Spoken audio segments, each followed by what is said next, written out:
Alright mga kalakay, ngayong gabi, ito ang titirahin natin, isang pirasong pampano na i-adobo natin para ulamin namin bukas ng gabi ng aking asawa.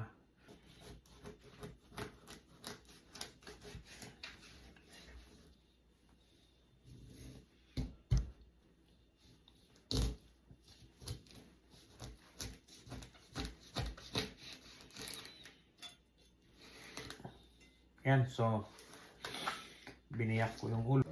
So, ito mga kalakay, naghiwa na ako ng kanina, sibuyas, luya, at bawang.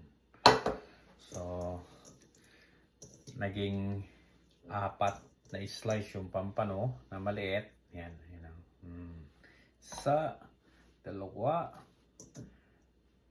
3, then 4. Yan, tansya-tansya lang.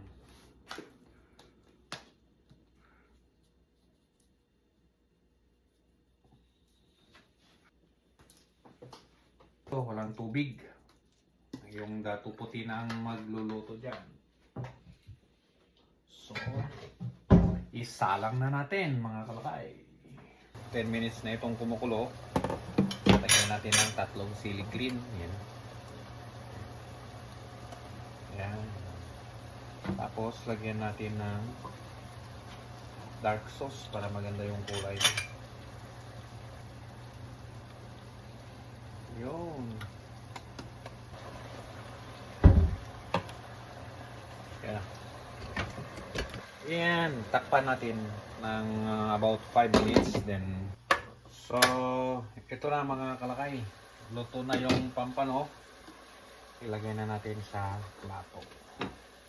Or mangkok. Yan na siya.